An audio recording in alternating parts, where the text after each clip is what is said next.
Dear Sadhguru, I find it much easier to see the wonder in the natural world than in humanity. How do I see the same wonder in human beings that I see in the peacock dancing? Well, it's a human being, right? No, I'm thinking if a bird is asking a question. Well, human beings don't have such a wonderful plume like the peacock. We don't have. We can put it on, but it's just put on it's not like a peacock's plume. So, it's easy to see wonder in things with which you don't have to share anything. There is a whole culture growing in the world where people go about saying, I love the entire humanity, but I can't stand the next human being who's sitting here. It's very easy to love God, for example, because He never comes and sits at dinner table with you. Maybe you may take His name, but if He sits at the dinner, then there'll be problem. Because He never comes, even what you offer, you are very clear, only you get to eat it. Yes. If you start sitting, the offerings will poof. I must tell you, this happened. This is a interfaith beggars association.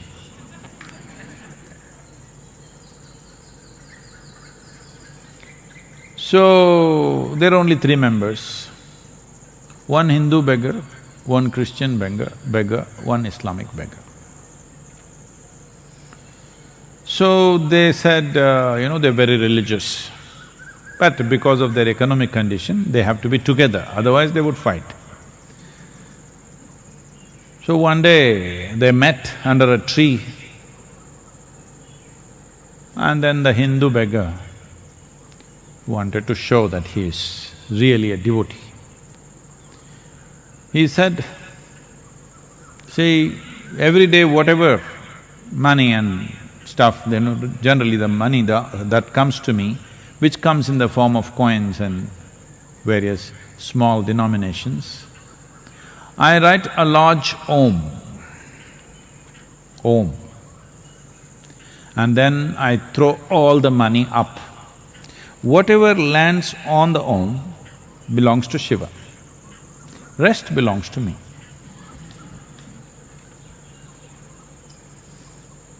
I am a real devotee. Om is, big tail and this one, all that. The Muslim beggar said, I also do something similar, but for us, the sacredness of the moon is on the first day moon, which is a thin sliver. I draw the picture of a thin, the first day moon, then I throw the money. Whatever lands on the moon belongs to Allah, rest belongs to me.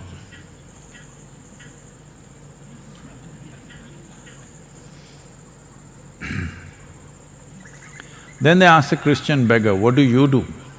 He said, I'll take all the money and throw it up. Whatever is his, he will keep it, rest.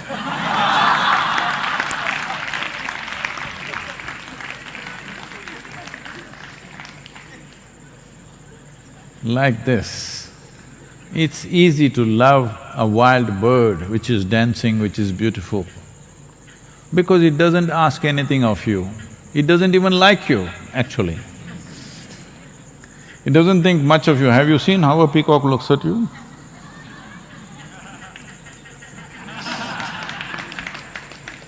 He doesn't think much of you So there's nothing you have to offer, there's nothing you have to do, you can just enjoy things long distance. This is why, people are now full of love affairs going on the Facebook, TikTok and whatever, Instagram and wherever, because you don't have to meet them, you don't have to share anything with them. You don't have to wait outside the bathroom when they're using it. You don't have to stand in a queue behind them. Nothing, instant, everything. If you don't like it, you can turn it off and wipe out the account. So the peacock comes, dances, you love it, it will go away, no problem. You don't have to house it, do one thing. Keep the peacock in your bedroom for 3 days. It will shit all over the place. And in the night, caw, it'll do. Very loud sound. People may not know this. Every day, they're sitting on the roof of the place where I am, and pa-poo, they'll start in the morning, okay? So keep the peacock in your house for 3 days, then let's see how much you will be. So, human beings are a difficult species, that includes you. So, don't make this… See, we are talking about not having distinctions of race, religion, caste, creed, gender. Lot of talk is going on about this. I am telling you, don't even draw lines about the species. Why? I love a monkey but I can't love a human being, this means there's an evolutionary problem within you. I love the monkeys but I can't stand the human beings. What does it mean? You don't like the evolution. So, it looks fascinating, the one monkey jumps all over from branch to branch, fascinating. Just one day keep your window open in Shivapadam. A few monkeys entered your room, you're finished. They will eat, they will tear, they will shit all over the place, they'll destroy everything that is there and they're gone. Now you come and say, ah, my dear monkeys, what a job they have done. No, it won't work like that. So, it's all right, at least you're enjoying the birds, it's good. It's a kind of a lobby called ornithologist. You enjoy the birds, study the birds or enjoy the birds. Bird watching. But the same birds, if they enter your room, it's different. The problem with human beings is you encounter them everywhere, they're in your house, they're in your office, they're everywhere. They're not just dancing somewhere far away. If they were just dancing far away, you would love them also.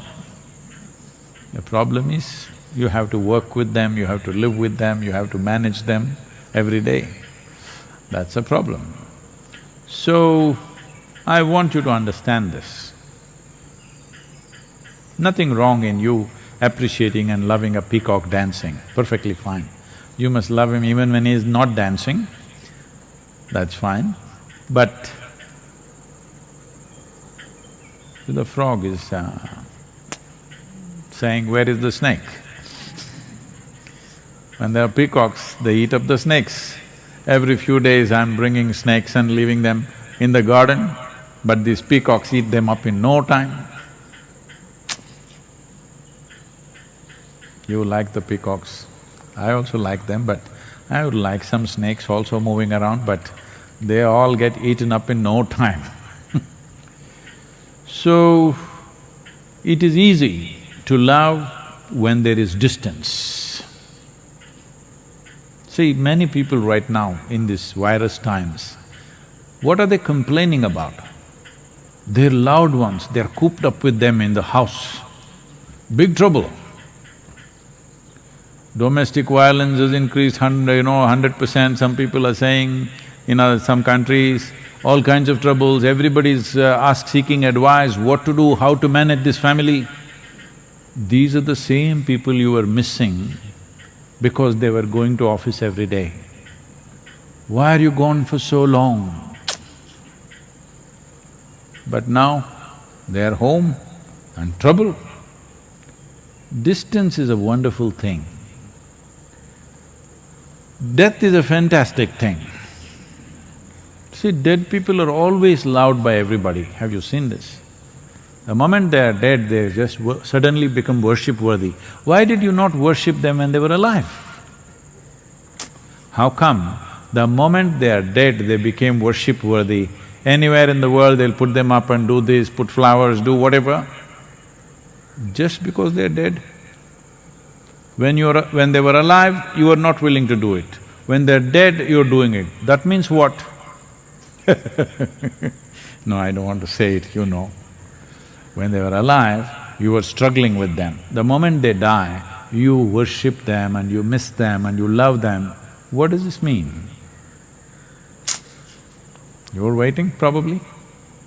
Not a good thing at all. So, let's look at this carefully. Your problem is this, that you have a defined characteristic of your personality. You're looking for something which does not step on your persona. But human beings, you know, not every human being respects your boundaries. They step on it inevitably, some of them out of ignorance, some of them by intent like me, you know. Always by intent. Stepping on your boundaries. So the moment somebody steps on your boundaries, you feel that person is a problem. The peacock is outside your boundaries right now, it looks very beautiful. If it steps into your boundary, you will see him also as a big nuisance. Yes, you will.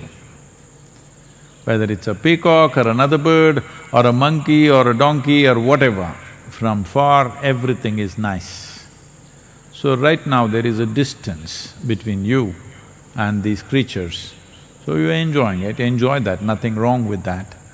But the important thing is, if you create a little distance between yourself and your own personality, you will see you will even enjoy yourself. And once you enjoy this person, you will see everybody is wonderful. Yes? You're not getting it. I'm saying once you enjoy this person, everybody seems fantastic. You can enjoy everybody because now you see people for who they are, not having some framework into which they must fit into, they don't fit into that. This is why in India, we created characteristics of a god in such a way, it's impossible to accept that man if he was here. You know, a Krishna, a Rama or a Shiva, you cannot accept these people. Ask the ladies, will they accept a Rama as their husband in their life? They will not. Ask them, will they accept Krishna as their husband in their life? They won't, because it's too much trouble. But with 6,000 years of distance, how wonderful they look, how fantastic. And Shiva, impossible man, okay? Just anything and everything that you can think of, he is. So, this was…